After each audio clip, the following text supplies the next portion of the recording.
Siguiendo la extensión de lo que acaba de decir Michelle, estoy muy de acuerdo con eso y voy más allá y propongo que realmente hay como claramente todos los textos mencionan una serie de indicadores o significadores para el padre. Por un lado están los significadores naturales, por otro lado están los significadores accidentales, que son los regentes de las casas, por otro lado están los lotes, por otro lado están las dodecatemorias. Entonces hay una serie de indicadores. Entonces sería mucho más congruente como tomar todo esta serie de significadores. Ay, bueno, lo que mencionaste ahorita, Albert, que cuando, por ejemplo, estamos analizando un punto, tenemos, por ejemplo, me imagino que Morán no tenía eso en consideración. Había que tener en consideración de que está en un grado y ese grado está en un término, ese grado también se deriva y el término también da información. Los diferentes planetas que tienen dignidad también en ese grado también dan información también sobre el tema. Entonces mira que tenemos un listado de cosas que nos dan información sobre el tema y ahí es donde viene lo que es la famosa regla de tres, ¿no? Mirar cuáles son los temas que se repiten. Si yo veo que Sí. en toda esta suma de indicadores hay un tema de que Saturno se repite porque Saturno hace aspecto con todos esos indicadores y porque Saturno está presente y tiene una, digamos, tiene mayor dignidad en todos esos indicadores, etcétera. Claramente podemos llegar a la conclusión de que Saturno va a estar muy asociado con ese tema que estamos estudiando o que estamos analizando en la carta. Correcto, correcto prácticamente todo. O sea, confirmo desde mi percepción, confirmo totalmente tu criterio. O sea, realmente percibo el mismo criterio.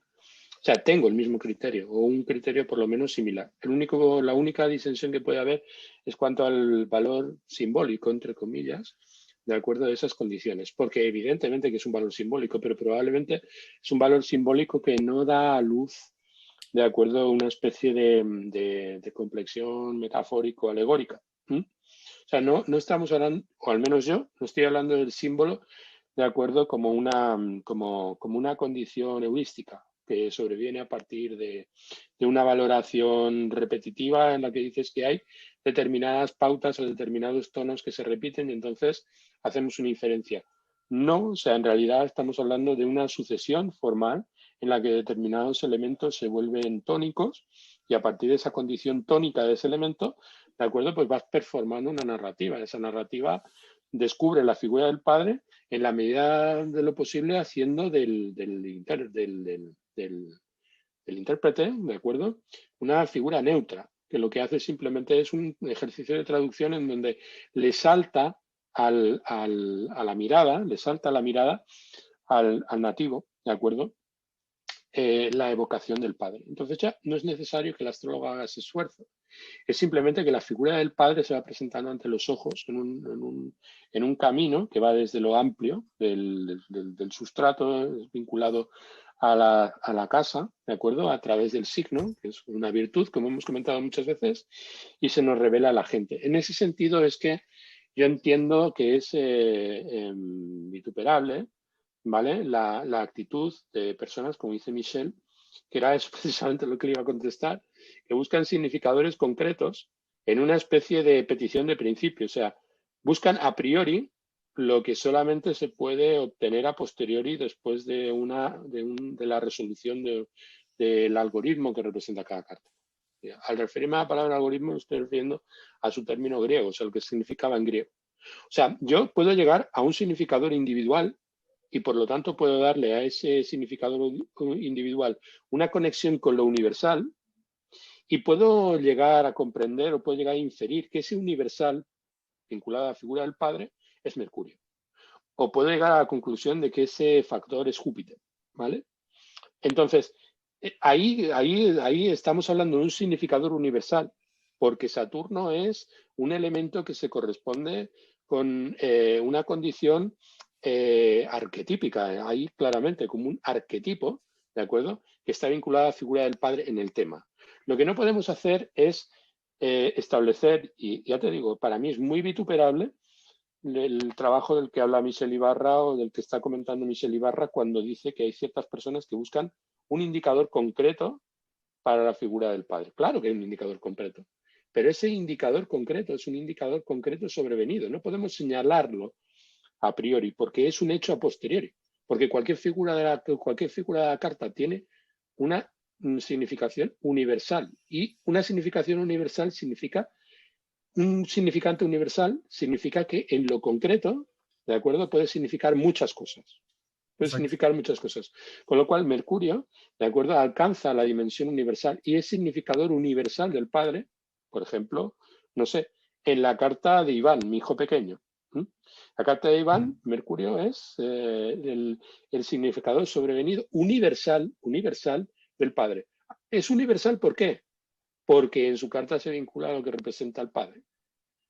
Y porque igual que podría haberse vinculado a lo que representa al padre, pues podría haber vinculado a lo que representan sus mascotas, por poner un ejemplo, a lo que representan sus enemigos ocultos, por decir cualquier cosa. Eso es importante. Distinguir ahí es importante entre distintos tipos de astrología, porque dependiendo de la disciplina astrológica o de la práctica que estés haciendo, a lo mejor estás buscando respuestas muy concretas y definitivas, como puede ser en astrología horaria, que los significadores se adaptan al contexto de la pregunta. Y puede haber necesidad de sacar la mayor cantidad de información posible, que puede venir de varios significadores, como por ejemplo en una delineación natal. Usando mi carta de ejemplo, si me perdonan la vanidad, yo por ejemplo ya había dicho que tengo a la 4 en Capricornio, es mi casa cuarta. Por tanto, Saturno es un significador también bastante importante del padre. Pero mi lote de la madre cae en la casa cuarta. Así que Saturno también se vuelve un indicador de la madre. Y en la realidad yo debo decir que por lo menos en cuanto a lo que se refería a mi crianza, a mis orígenes, a cómo se iba a manejar mi ambiente de mi casa, había una consonancia muy grande de intereses y de perspectivas entre mis padres. Definitivamente, no había oposición entre ellos, no fue un matrimonio que terminó en divorcio, no tenían ideas muy distintas sobre cómo criarme. Así que eso a lo mejor dice algo, que la coincidencia en sí misma es descriptiva de mi vida. Por supuesto, eso es especulativo. Eso soy yo tratando de incorporar distintos símbolos dentro de una lectura coherente. Si no se hace ese ejercicio de agarrar de varios lugares de la carta para formar una lectura coherente, entonces está dejando información en la mesa. Se puede decir que alguien agarre un solo planeta y diga, bueno, este es el significador del padre, y al mismo tiempo estar perdiéndose toda la información que están aportando otros significadores accidentales que pueden indicar cosas sobre el padre. Eso es lo que distingue una interpretación pobre de una interpretación sofisticada y rica, por lo menos en el ámbito natal. Si ya empezamos a hablar de astrología horaria o astrología electiva, en la que tenemos que dar una información sintetizada, concreta, directa, sin demasiado matiz, sin demasiada aglomeración de información, entonces tendremos que simplificar. Y ahí tendremos que pensar cuáles son los significadores principales, por qué caminos llegamos a un significado de mayor jerarquía, de mayor confianza a la hora de hablar del padre, cuáles significados son predominantes. ¿Qué te parece, Camilo? Sí. No sé si Camilo los tenemos ahora, pero bueno. Otra cuestión que vale la pena pensar es cómo la casa del padre o las figuras del padre se relacionan a otros lados de la carta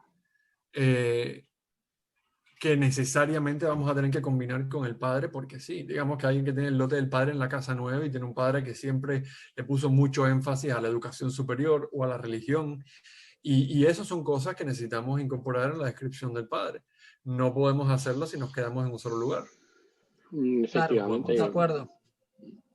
Quería añadir algo aquí. Estoy completamente de acuerdo con lo que acabas de decir, Michelle, y también me gusta añadir mucho que cuando estamos analizando cualquier tema en la carta, no importa si es el padre, la madre, la profesión, la pareja, el dinero, el sustento, cualquier tema que está en la carta, siempre hay que buscar la relación que hay entre esos significadores del tema que estamos analizando con el significador del nativo, que es el regente del ascendente principalmente.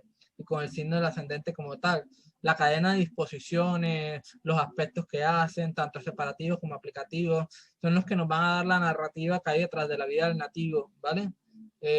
La narrativa de cómo la relación que hay entre estos significadores del padre y cómo estos significadores del padre están atados a diferentes temas de la vida del nativo por regencias, por casas, y cómo eso se enlaza con las significaciones del regente del ascendente. De esa forma es que vamos construyendo la narrativa que es muy particular, muy personalizada para cada persona. Porque es que cuando decimos, no, es que el regente de la 4 es siempre el padre, entonces no estamos tratando, ¿qué es lo que pasa?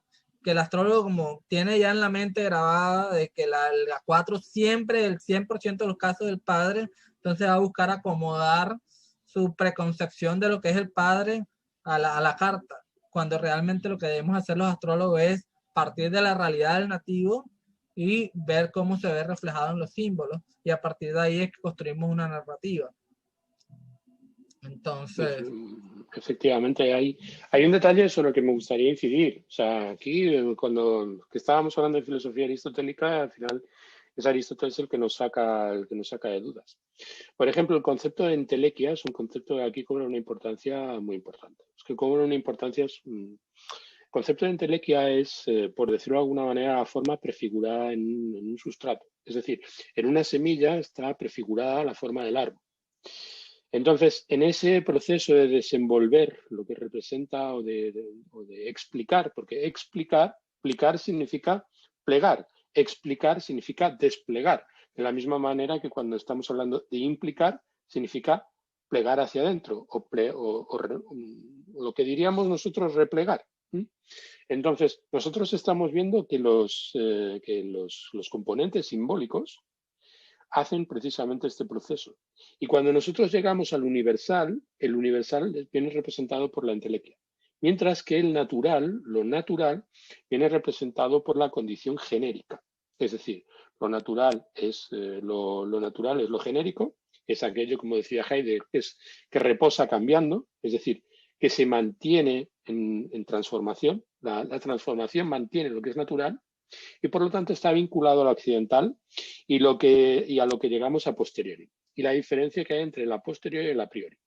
Cuando nosotros estamos considerando un significador en una carta, debemos poner ese a posteriori, es decir, este planeta representa tal cosa después de un proceso pues, que está vinculado a ese desenvolvimiento. Cuando estamos hablando de la figura del padre o estamos hablando de la figura de la madre, mi propuesta, de acuerdo, es empezar por los significadores accidentales vinculados al esquema tópico de la carta, tomado a partir del ascendente, casa cuarta y casa décima, sobre todo casa cuarta. Yo tomaría solamente casa cuarta.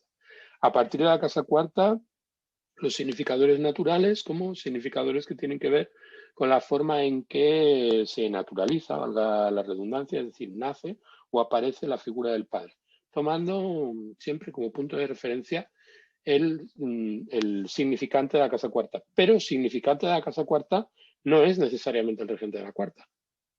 Claro. Depende de cómo se relacione con el regente del ascendente.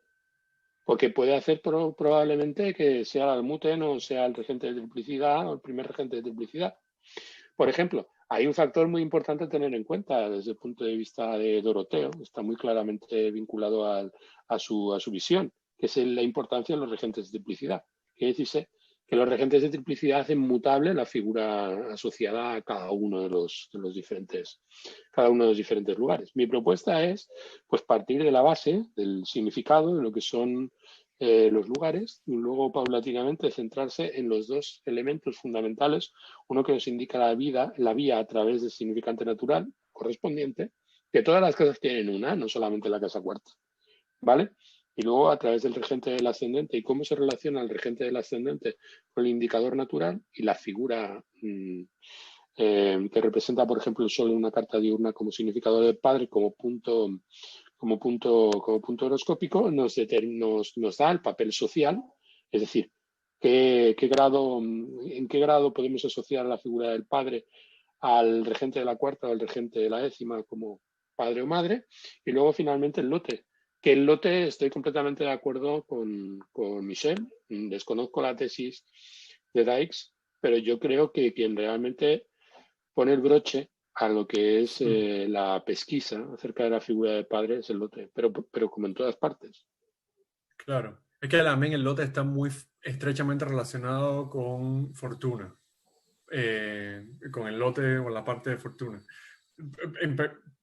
Principalmente porque se cuenta proyectando desde el ascendente hacia la tierra, o sea, está muy relacionado con la materia y la suerte echada. El lote es exactamente eso, es el lote que te cayó en la vida, ese cómo fue tu ruleta. Quizás es el punto más movedizo dentro de la carta. Al final va a caer dentro de un signo y ese signo tendrá un regente y será un significador de los temas de ese lote. Pero no es necesariamente algo que va a hablar de todas las consideraciones posibles que se puedan dar sobre el padre o la madre o el tema del lote que sea. A lo mejor lo que va a hablar es de las circunstancias de vida del padre, las circunstancias de la relación del nativo con el padre, las circunstancias de los intereses del padre o los éxitos del padre, los éxitos en el sentido de la suerte que le tocó, buena o mala, o cómo fue en su vida, cómo se desenvolvió. Es leer el tema a través de los ojos o a través del lente de fortuna y de cómo es como decir en la fortuna del padre. El lote del padre es la fortuna del padre, por decirlo así. Como lo explica Dijks, debo decir. Y eso te abre las puertas a no caer en la tentación de decir, el mejor indicador posible es el lote, por tanto lo único que voy a mirar es el lote. O lo primero que voy a mirar es el lote. Porque no ese es el camino. El camino realmente es ir encontrando distintos niveles, distintos significadores que vayan a lo mejor convergiendo, a lo mejor no, y eso te va a describir el papel que ese tema ha tenido en la vida de la persona. Es lo único que te lo va a describir. No puedes centrarte en un componente a exclusión de los demás. Si haces eso, no estás haciendo la mejor astrología posible. Hay un detalle muy... Yo, por ejemplo, pues siguiendo la línea de lo que acabas de decir, Michelle, pues yo lo que haría es, al momento de abordar una lectura de una carta natal, lo que normalmente hago también es, por ejemplo, como bien dice Albert, comenzar, por ejemplo, por la casa 4. Pues realmente a mí, teniendo en cuenta todos estos factores, pienso yo que da igual comenzar por cualquiera de los factores, no importa, pero digamos, podemos comenzar por la casa 4. Si por ejemplo veo una casa 4 que está regida por Venus, ya yo enseguida veo que los orígenes de la persona van a tener temas muy venusinos, con el arte, la belleza, las relaciones públicas, las relaciones sociales, etcétera, ¿no? Y bueno, después analizo el lote del padre, y si veo que el lote del padre, el regente, tiene un aspecto con Venus, bueno, listo. Ya veo que el tema de Venus se repite porque hay un tema venusino. Y luego analizo la luna y resulta que la luna está en Libra. Bueno, la luna está dispuesta por Venus. Entonces la luna también tiene que ver mucho con los orígenes, con la madre y eso. Entonces mira que ahí se va tejiendo la historia que hay sin tratar de decir, no, la luna ya es la madre, como dicen muchos astrólogos, o como dicen otros astrólogos, no, la 4 es el padre. Entonces ya el padre es Venus, automáticamente es Venus. Entonces el padre es venusino, es artista, no. Hay un tema venusino en los orígenes de la persona que yo todavía no sé si es el padre, si es la madre, si es la madrastra que lo crió porque los padres lo abandonaron y que se quedó con la madrastra, o la abuela, puede ser cualquiera de ellos, realmente. Pero pienso que es más humilde de parte del astrólogo no asumir cuál es cuál y decir, bueno, hay un tema venusino, y que sea, bueno, y a partir de la historia que nos va retroalimentando el cliente, vamos construyendo la historia, ¿cierto? Y además ahí también mucha gente parte de la premisa de que el padre y la madre son entidades distinguibles. Aquí está uno y aquí está el otro. No necesariamente es así. Por ejemplo, mis padres, los dos tienen la luna angular. Mi madre la tiene en la 1 y mi padre la tiene en la 7. Yo tengo la luna angular, yo la tengo en la 1. Yo no te podría decir que esa luna es descriptiva más de uno de los dos. No lo puedo hacer porque en mi contexto, en mi vida particular, es descriptiva de los dos, de ambos. Una cosa que quisiera tocar en algún momento, no sé si quieren hablarlo ahora mismo, es que en la tradición hay distintas fórmulas ofrecidas para el lote del padre. Hay fórmulas alternativas. Doroteo da una fórmula que involucra a Júpiter y a Marte cuando Saturno está bajo los rayos del Sol, a menos de 15 grados del Sol, cuando está combusto. Entonces, eso es una consideración importante, no necesariamente porque vayamos a decir que es la fórmula correcta, sino porque nos pone a pensar en cuántos significadores naturales tenemos acá y Sí, cuáles son sus distintas jerarquías. es un detalle muy interesante porque ahí estamos viendo, ahí estamos descubriendo un Doroteo dividido. Cuando tú hablas, por ejemplo, cuando Saturno se encuentra combusto, pues no se toma el lote desde el Sol a Saturno si es una carta diurna o desde Saturno al Sol si es una carta nocturna, tomado desde el ascendente, sino que se considera, tú decías o tú dices, desde Júpiter a Marte y desde Marte a Júpiter, tomando obviamente a Júpiter, que es el... Entonces Abu Mazar indica una cosa muy importante. Dice, primero, a la hora de considerar un lote, una de las reglas fundamentales es que tomamos como punto de referencia la secta. Atención, Abu Mazar hablando de la secta. Y al hablar de la secta encontramos cuál de los dos factores es el factor que tiene más autoridad por el hecho de ser la secta. Entonces ahí rompe ya totalmente con la disidencia de Ptolomeo, que por ejemplo sitúa en determinados lotes que es independiente que la carta sea diurna o nocturna, que sea el padre, que sea el portador del lote de fortuna del sol a la luna. O sea, desde el punto y Ptolomeo tiene muchas razones para decir, de acuerdo, que es invariable, porque en el fondo lo que representa el lote de fortuna es inmanencia. La gente dice, el lote de fortuna representa al cuerpo y el lote del espíritu representa a la mente o al espíritu. No, eso no es así en la tradición. En la tradición lo que representa el lote de fortuna es la inmanencia espiritual. Lo que en términos diríamos el Atman, ¿de acuerdo? Mientras que lo que representa espíritu representa trascendencia y por lo tanto representaría el modo, no Brahman, sino la manera en que Atman, ¿de acuerdo?, se vincula con Brahman. La condición inversa, donde fortuna representa inmanencia y el sol representa trascendencia. Ese es el principio a través del cual parece ser que Ptolomeo dice, no, si es que Dios es el sol y la luna es la diosa y la encarnación representa a la luna y por lo tanto es invariable en una carta o en otra. Bueno, lo que dice Abu Mazar es, dice, no, aquí hay un error respecto a la interpretación de Doroteo. Bueno, estoy parafraseando, obviamente lo dice así. Dice, en realidad la figura del padre cuando Saturno se encuentra combusto en el tema es del Sol a Júpiter y de Júpiter al Sol. Algunos, dice él, malinterpretando los antiguos, dijeron que era de Júpiter a Marte y de Marte a Júpiter. Y ese detalle es muy importante, porque tanto Júpiter como Marte en otros lotes está vinculado a la figura, por ejemplo, en el tema del parte del matrimonio, ¿de acuerdo? Se toma para el matrimonio femenino de Saturno a Marte, creo recordar, y de Marte a Saturno. Entonces, lo que dice Abu Mazar es que uno de los principios básicos para definir los lotes es definir como punto de referencia, como punto de partida siempre al planeta que tiene más peso, ¿vale?, por secta y al secundario. Y se toma desde el ascendente. También hay otro detalle muy interesante, en que él hace bastante hincapié en el arco del ascendente, y Abu Mazar usa casas de cuadrantes, no hay que olvidarlo, usa casas de cuadrantes, no usa signos enteros. Sin embargo, no se hurta de decir que cuando nosotros debemos valorar, primero hace un cálculo que a nosotros nos resulta bastante extraño. O sea, él para calcular el lote dice, por ejemplo, el lote de fortuna en una carta diurna es del Sol a la Luna, ¿de acuerdo? Al que se le suma los grados hasta el punto ascendente. O sea, debería sumar dos factores, arco del Sol a la Luna y intervalo que hay entre el ascendente y el grado, y a eso a contar desde el primer grado del signo. Dices, ¿por qué es tan complicado? Pues porque cuando tú te das cuenta de eso, que al final parece ser como si estuviera indicando el mismo arco, porque uno lo suma, por un lado lo suma y por otro lado lo resta, es para dar la clave acerca de lo que representa el lote, porque el lote no es un grado, el lote es un signo y el intervalo es el intervalo del signo. Quiere decirse, por ejemplo, si yo cuento el intervalo del sol a la luna en mi carta y lo sumo del ascendente, espíritu me da en Acuario, en la casa décima.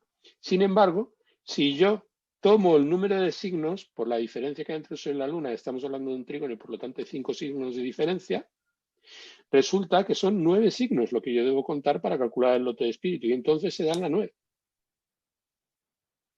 Ok. No me había encontrado con esa manera de contarlo, porque mi entendimiento era que el lote donde cayera, en el signo que cayera y por tanto en la casa en la que caía, toda la casa terminaba coloreada de los temas del lote, que el lote represente. Pero en cualquier caso siempre se contaba desde el grado del ascendente, no como creo que te he entendido desde el grado donde empieza el signo donde está el ascendente. Es así Abu donde... Mashar lo indica de manera muy, además repetitiva, porque tiene un texto, la cual tiene un libro entero en donde pasa lote por lote, o sea, los 97 lotes que él considera los lotes más reputados, los va explicando uno tras otro, y en todos lo repite, todo lo repite. Dice, por ejemplo, la distancia del lote de fortuna, del sol a la luna, más el arco del sol a la luna, más la distancia que hay desde el comienzo del signo hasta donde se encuentra el ángulo, a contar desde el principio del signo. O sea, es otra manera de decir contando desde el inicio del signo, o estás sumándole esa cantidad también. Digamos que tú tienes un ascendente de grado 15. Mira, Okay. te lo leo directamente, te lo leo directamente a partir del texto de Burnett, que precisamente lo tengo bastante. Creo que perdimos tu cámara, Albert, por cierto. Sí, es que no me permite. No A ver, vamos. La gran introducción, cuando estamos hablando sobre el conocimiento de las indicaciones generales de los lotes, sobre la coincidencia de los lotes en una posición, sobre la cuenta de todos los lotes en resumen, es decir, los 97 lotes. Comenzamos con los lotes de los 7 planetas, luego mencionaremos los lotes de los 12 lugares y lo que les corresponde a la posición por los signos. Su número es 7. La luna tiene el lote tomada de día del sol a la luna en grados iguales y de noche de la luna al sol. Hacen hincapié grados iguales, no grados ascensionales. La luna tiene el lote tomado de día del sol a la luna en grados iguales y de noche de la luna al sol. A ese arco, se le añaden los grados del signo del ascendente que han ascendido y se proyecta del principio del signo del ascendente, donde llega hasta la suerte. O sea, esa es la descripción que da del lote de fortuna. La luna tiene el lote tomado de día del sol a la luna en grados iguales y de noche de la luna al sol. A él se añaden los grados del signo ascendente que han ascendido, es decir, desde el comienzo del signo hasta el punto en el cual se encuentra el ángulo. Y se proyecta desde el principio del signo ascendente. Y donde llega está la suerte. Si las luminarias están en el mismo minuto, la suerte está en el primer minuto del ascendente. Atención. El sol tiene el lote de ausencia y religión, tomado de día de la luna al sol y del sol a la luna. Es el famoso lote de espíritu, que se refiere al lote de espíritu como el lote de ausencia. Se le añaden los grados del ascendente y se proyecta desde el ascendente. Venus tiene el lote del amor e intimidad, tomado del día del lote de la fortuna al lote de la ausencia, que se correspondería también, esa es mi adición, al lote de la base del ascendente, o sea, el primer lote del primer lugar, y de la noche lo contrario. Se le añaden los grados del ascendente y se proyecta del ascendente, quiere decirse desde el primer grado del signo. Y así va repitiendo primero los lotes de los 7 planetas y luego los 97 lotes, en todos repitiendo siempre la misma fórmula. Esa es la condición de Abu Mashar. Pero lo más curioso es que Abu Mashar da una explicación acerca de por qué lo dice. Y lo dice precisamente al principio, diciendo que es que los antiguos tomaron como punto de referencia la consideración del libro de Doroteo, pero que no le interpretaron bien. Es muy interesante porque o sea, sería, incluso si es una interpretación correcta de Doroteo, es una interpretación bien idiosincrática de Abu Machar. Yo no sé si esa manera de contar los lotes las encuentras en otros autores. En el libro de Gramaglia, Gramaglia hace hincapié cuando está hablando, por ejemplo, del tema de los lotes a través de Betius Valens. Ya sabemos que Betius Valens es nuestra principal fuente a la hora de considerar los lotes y en la cuestión del relevo zodiacal, ¿vale? Está claramente ahí implicado. Dice que hay que considerar los lotes de acuerdo como signos, ¿sí? Y no hay que Sí. considerar los lotes como los planetas, lo indica en su libro de astrología hermética. Completamente de acuerdo. A mi pregunta es más bien cómo contar el lote, o sea, cómo encontrar el lote si agregando los signos, pero no si agregando los grados anteriores al ascendente en el mismo signo. O sea, por ejemplo, un signo de grado, pero un ascendente de grado 15, si lo contamos a la manera más aceptada o más usada de calcular los lotes, habría que agregarle después 15 grados más, según te he entendido. Habría Porque que el contar, ascendente que, habría que contar Sol, Luna, ¿de acuerdo? Es que estás pensando seguramente en tu carta. Creo por que ejemplo, está el lote está el ascendente muy centrado. Habría que contar el arco del Sol a la Luna. Luego habría que contar la parte, los 15 grados que van desde el principio del signo a donde se encuentra la aguja, ¿m? Es decir, a donde se encuentra el indicador, y contar a partir del grado 0, ¿de acuerdo? En tu caso de Libra. Y donde llegara, sí, pues ahí estaría la suerte. Eso es como indica Umasar. Pero muy, vamos muy a ver, interesante. es que hay varios indicios en el libro de Aristóteles que creo que además, bueno, lo comenté con Camilo en alguna ocasión, creo que fue con Camilo, cuando estábamos hablando del libro sobre Aristóteles. En el libro sobre Aristóteles hay bastantes cuestiones a la hora de calcular los lotes, que uno dice, pero bueno, ¿qué está considerando? ¿Está considerando signos o está considerando arcos? También hay un factor muy importante a la hora de considerar los lotes. Es que los lotes no los consideran como, no se valoran los grados en ascensión oblicua, sino se corresponden en grados iguales. Quiere decirse en una aplicación que se refiere a la ascensión recta. Con lo cual ahí estamos hablando claramente de una diferencia frente a autores posteriores. En tiempos modernos, obviamente, se ha perdido esa distinción porque prácticamente no se trabaja en grados ascensionales. Pero bueno, es un tema interesante sobre el que habría que Me abundar. pregunto si esa manera de interpretar a Doroteo de Abu Machar no está estrechamente relacionada a su uso de casas cuadrantes. Seguro. No, es precisamente para vencer el obstáculo que representa usar casas de cuadrantes. Ahora también hay que ver un factor muy importante a la hora de interpretar a Umasar. A Umasar utiliza casas de cuadrantes, pero pero utiliza todo el signo. Quiere Sí, decirse, no utiliza intervalos. Cuando, por ejemplo, está usando, dice, existe la cúspide de la 2, pero la cúspide de la 2 es todo un signo. Si, por ejemplo, la cúspide de la 2 empieza en el grado 16 de Leo, por poner un ejemplo, claro. y acaba en el grado 24 de Virgo, la casa 2 no es mitad Virgo, mitad Leo, sino es todo Leo, porque lo que hace el indicador es señalar qué signo es el que es la casa 2. Sí, básicamente la cúspide es una cúspide real, es una cima, un pico, un punto sensible por su relación al ascendente que te va a... Es lo que decían, es lo que significa la palabra. O sea, cúspide significa No, indicador, cúspide ¿no? no significa comienzo. Exacto. No significa comienzo, cúspide significa indicador. Pero Claro. sobre todo la cuestión de Abu Masar es el gran hincapié que hace en la prognosis compleja. Es decir, en una prognosis que se centra en un esquema muy pormenorizado, sobre todo para el uso de revoluciones, o sea, para revoluciones solares. ¿Sí? O sea, Sí. es su gran herramienta. Sí. ¿Sabes qué?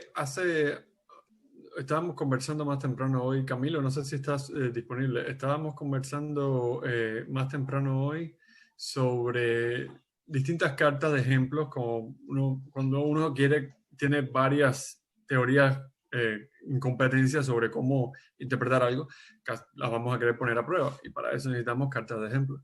Y estábamos mirando justamente la carta de Amy Winehouse, que ustedes tienen un episodio muy bueno hablando en profundidad de esa carta. Y la carta de Amy Winehouse, quien conoce un poco de su biografía, ella tiene una relación con su padre que es tremendamente contenciosa. El padre era como agente de ella, es ampliamente conocido de que parece que se aprovechó demasiado de ella de su talento y como que medio que fue que la explotó en cierto sentido. Si uno mira la carta de Amy Winehouse, la carta de Amy Winehouse no da indicaciones negativas, complicadas, antagonizantes del padre hasta que consideras el lote. Amy Winehouse tiene a Virgo y Mercurio en Virgo en la casa 4 y es, tú podrías decir, bueno, entonces es un padre exaltado, es un padre en domicilio, es un padre haciendo funciones de padre tal cual debería ser. Hasta que no consideras que el lote del padre cae en la casa 12, no estás viendo lo detrimental que fue la figura de su padre en su vida. Que no significa que las dos cosas no puedan ser ciertas a la vez, pero sí que si no estás considerando el lote, la carta de Amy Winehouse es completamente engañosa en cuanto a la figura de su padre. ¿Cuántas cartas así podríamos encontrar? Mira, precisamente cuando estabas comentando eso, estaba pensando en la carta de Amy Winehouse. Por supuesto. Básicamente porque a lo largo no es una carta, no es una explicación acerca de ese tema, de acuerdo, de la que me siento especialmente orgulloso. Creo que me estuve muy inspirado en la interpretación de ese tema. Pero hay que tener en cuenta un factor, es el factor de agregación, es decir, el factor anidado. Tomamos primero el regente de la casa cuarta, tomamos luego el significador natural y finalmente tomamos el lote. Pero por encima de todo, en diferentes niveles, la figura del padre en la vida de Amy Winehouse fue la figura de un benefactor. Ahora bien, claro, fue un benefactor con el que Amy pues, tuvo pues, muchas diferencias, porque una cosa es el papel que le corresponde como genealógico, que tiene el papel de un padre como una figura de autoridad exaltada, vinculada de acuerdo al elemento mercurial, pues orientada a lo concreto, orientada a lo que son criterios, bueno, o que está vinculado a un Era un Mercurio. padre negociante, sí, por ejemplo. Sí, pero y luego el papel, el rol social del padre, correspondiente a la figura del sol, donde se encontrara en su carta, y finalmente el padre que le tocó en suerte.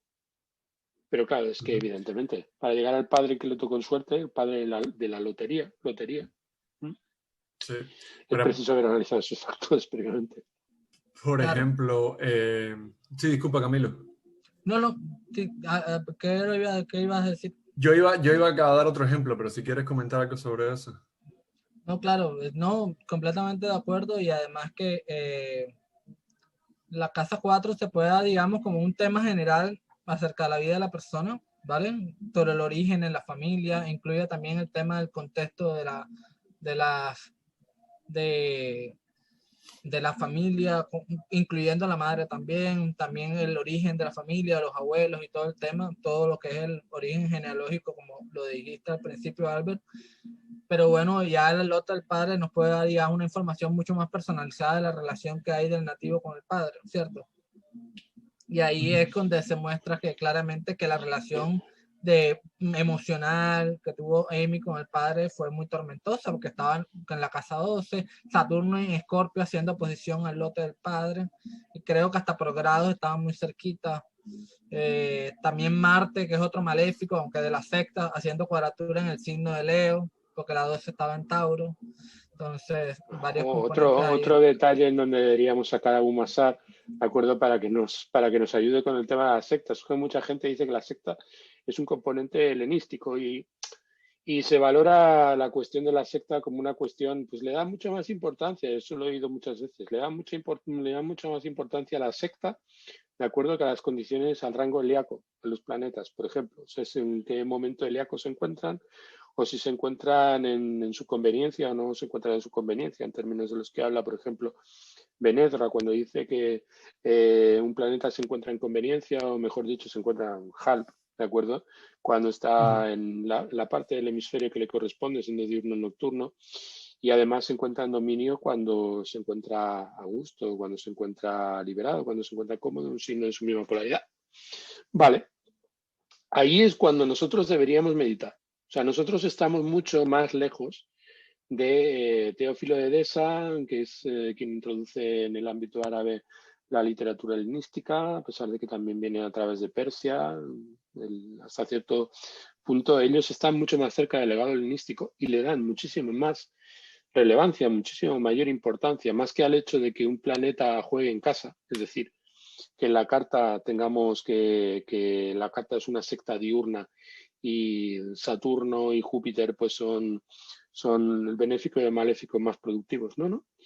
Luego hay que ver el potencial real del planeta. Y entonces cuando nosotros estamos hablando de las sectas, cuando debemos sumar todos los elementos, no sumarlos, sino agregar todos los elementos que van enriqueciendo la condición del planeta.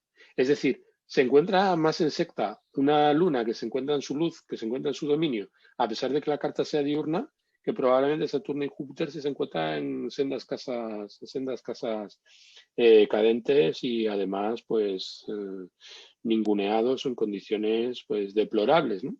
Ese detalle es un detalle importante, pero cuando nos estamos centrando en el tema y entrando en esta cuestión respecto de lo que representa el padre, pues sí es cierto que la guinda del pastel es la figura del lote, es decir, el punto culminante en el que le damos ya la perfección, nos estamos redondeando, conseguimos que el diamante tenga sus 72 facetas, ¿no? Sus 72 facetas. Ya tenemos el diamante perfecto con 72 facetas, ¿no? El tema es que tú no puedes darle esas 72 si antes no has estado picando el diamante en bruto. Y ese picado de diamante en bruto empieza por lo que representa la casa cuarta, la consideración regente de la casa cuarta, significador natural, después del significador natural, pues una descripción a partir del significador natural de la distribución de los temas tomando como punto de referencia el signo del significador natural, la relación del significador natural. Entonces estos pasos son pasos a seguir respecto del ascendente. Y la importancia que tiene el ascendente y la significación entre la condición del significador natural como grado horoscópico y, de acuerdo, el regente de la casa cuarta, que no siempre, como estamos diciendo, tiene que ser necesariamente el regente por domicilio. Y luego, finalmente, después de todo este aparato, sí, al final, pues le damos al lote su importancia. Pero es una cosa que en Logos, cuando estuvimos hablando acerca de los lotes, traté por todos los medios de coartar, porque podemos acabar pensando que si vamos directamente al lote vamos a obtener información relevante, y eso no es así. No necesariamente. Si tú no le das sustancia, da igual la salsa que le pongas. Hay un ejemplo, una carta de ejemplo que a mí me gusta mucho sobre este tema, porque apunta a otra cosa que no son los lotes, que es la carta del príncipe Guillermo de Inglaterra. Que la carta del príncipe Guillermo es interesante porque tiene una cosa que no es tan común ver, tampoco es tan rara, que es que el medio cielo cae en la 12, justo en el inicio de la 12, y el fondo del cielo cae en la 6. Para Guillermo, que nació con ascendente Sagitario tardío, y esto es una hora confirmada, tiene la mejor calificación Roden, la 12, la casa del medio cielo, sería Escorpio, y la 6, la casa del bajo cielo, sería Tauro. Y él nació con Venus en Tauro. Cosas que esto dice sobre los padres de Guillermo. Bueno, sabemos que la madre era Lady Di, la princesa Diana. La princesa Diana no era de la realeza. De hecho, era una parte importante de su identidad y de su figura pública, de la que no era noble. Era una común, una persona, una plebeya, que está fuertemente asociada con la casa 6. Y además, no solamente eso, sino que la madre murió a una edad muy temprana para Guillermo. Incluso antes de que muriera la madre, ya él estaba siendo criado por niñeras, por sirvientes. Estamos hablando de aunque es Tauro y tiene a Venus presente, y su madre se decía en la prensa que se enojaba mucho cuando las niñeras estaban conectando mucho con sus hijos porque ella no quería ser desplazada. Sigue siendo una infancia privilegiada, consentida, como nada más podría ser la de la figura de un príncipe, pero al mismo tiempo en una casa complicada, en una casa cadente, oscura, que no vea el ascendente, difícil, que puede indicar fácilmente pérdida de uno de los padres. También el padre es un rey en permanente espera, un heredero en permanente espera que nunca llega a ser rey y que tiene una pobrísima reputación, una paupérrima reputación. Entonces, en algunos casos podríamos pensar que es eso. También el sol le cae en la casa 8, así que no sabremos si es porque el sol es un significador natural o porque a lo mejor es el sol es el regente en este caso, de la casa 9, que a lo mejor podría ser significadora del padre, natural. ¿Cómo decirlo? Para acá estamos viendo de que en cualquier caso estamos encontrando muchísima información específica sobre esta persona que no pasa por los lotes. Ni siquiera hemos mirado los lotes. Cuando yo miro, de hecho yo no conozco los lotes de Guillermo, los estoy mirando ahora mismo, y el lote de la madre le cae, a ver, en Acuario, que es su casa 3. Y el lote del padre le cae en Aries, que es su casa 5. Ya aquí estamos viendo que necesitamos incorporar un montón de información muy diversa sobre los dos padres, que no es aparente ni es tan evidente como hilvanar de una manera coherente. Hay que pensarlo y hace falta conocer la vida de la persona, entender su biografía, porque si no conocemos la vida de la persona, encontrar las correspondencias exactas es una proeza. Es una proeza que va directamente milagrosa. Necesitamos un poco también cómo conocer la vida de la persona para poder dar interpretaciones exactas de cómo estos factores simbólicos, que son multifacéticos, se van a terminar como cristalizando en una determinada forma en esa vida. No sé qué piensas, Albert. Creo que por eso es tan importante adoptar la flexibilidad idónea de la horaria.